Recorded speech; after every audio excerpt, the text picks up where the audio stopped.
Hey, you. Yeah, you. The one God made. Sure, God made you, and let's face it, you're one pretty cool model. Oh, you're not without your quirks, but that's part of your charm. It makes you you. Sometimes you might think the whole world would be a better place if everyone was more like you. But you have to admit, that could get pretty boring, so instead, God made you different. Okay, so you're different. Ever wonder what in the world God made you for exactly? Kind of gives you a headache just thinking about it. But have you ever really wondered what you're supposed to be doing with this life of yours? You've got to think these things through every so often because unless you're a cat or something, you'll only get to be you once. Meow. Knowing you might wind up being an astronaut or a zoologist. I mean, think of the possibilities. And here's a cool thought. What you do matters to the one who made you. And why not?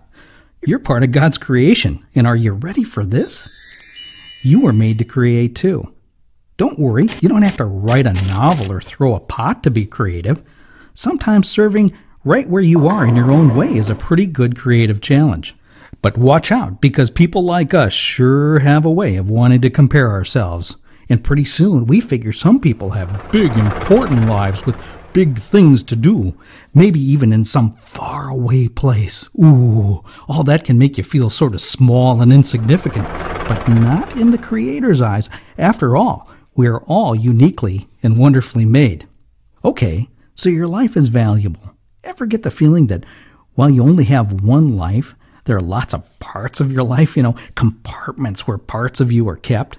There's the bill-paying you, the family you, the working you, the goofing off you, the neighbor you, and, of course, the church you. And that's where things really get gnarly. Because while there are lots of parts of you, being a Christian is about all of you. Maybe the problem is we haven't quite figured out how that's supposed to work. I mean, do you slap a bumper sticker on your car or wear it on a t-shirt? Some do.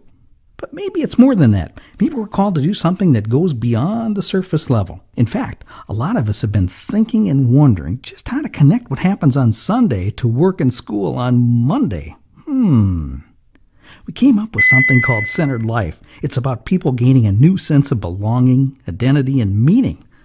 Kind of a way to live faithfully 24/7. The way we see it, if we can get a whole bunch of us doing that, there's no end to what we can do in service to the one who made us all. Well, our friend here was created to tell you about Centered Life, and his job's about done. It doesn't matter if you've never heard of Centered Life or if your church is already starting it.